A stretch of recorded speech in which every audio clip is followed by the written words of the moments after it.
નમસ્કાર દર્શક મિત્રો, એસડી ન્યૂઝ ગુજરાતી ચેનલ પર આપનું સ્વાગત છે અને હું આપની સાથે વૈશાલી પુવારુ કરીશું નજર આજના સમાચારો પર। સાબરકાંઠા તલોદ પંચાયતી રાજ અને ગ્રામ નિર્માણ અને ગ્રામ વિકાસ વિભાગ દ્વારા રાષ્ટ્રીય ગ્રામ સ્વરાજ અભિયાન અંતર્ગત સાબરકાંઠા જિલ્લા તલોદ તાલુકાના તાલુકા પંચાયત હોલમાં 5 દિવસીય તાલીમમાં તલાટી કમ મંત્રી શ્રી, આંગણવાડી કાર્યકર, આશા વર્કરને તાલીમ આપવામાં આવેલ। આ એજન્સી આઈઆઈ અમદાવાદ અને માસ્ટર ટ્રેનર ગણેશભાઈ પરમાર દ્વારા આ તાલીમ આપવામાં આવી હતી। આ તાલીમનો મુખ્ય ઉદ્દેશ્ય પંચાયતી રાજ્યોના વિષયો એસડીજી ધ્યાનમાં રાખી ગરીબી મુક્ત ગામ, સ્વસ્થ ગામ, બાળમૈત્રીપૂર્ણ ગામ, મહિલા હિતૈષી ગામ જેવી 9 થીમ આધારિત ગ્રામ પંચાયત વિકાસ યોજના અમલમાં લાવી પંચાયત વિકાસ આંક પીડીઆઈ સુધારવાનો છે। Reporter Dilip Parmar, SD news Gujarati, Talod, Sabarkantha. नमस्कार, હું ગણેશભાઈ પરમાર માસ્ટર ટ્રેનર તરીકે કામ કરું છું।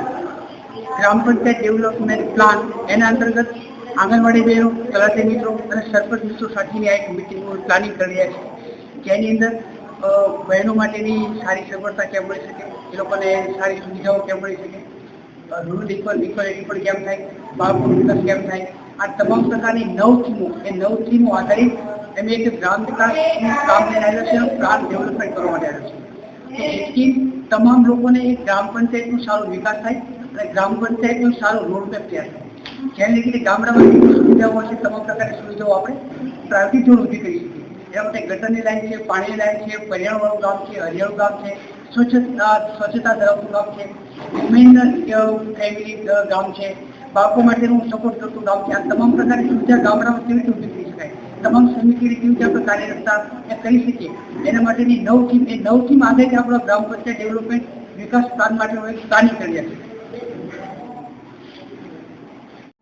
હું પટેલ આશાબેન ગુરાભાઈ, ગામ થારોની મુવાડી, તાલુકો તલોદ।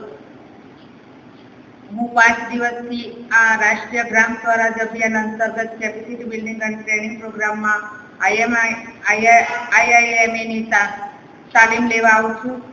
અહીંયા અમને ગણેશભાઈ સાહેબે ખૂબ જ રીતે સારી રીતે પંચાયતી રાજનું વિશે સમજણ આપી અને 9 થીમો પ્રમાણે સમજણ આપી।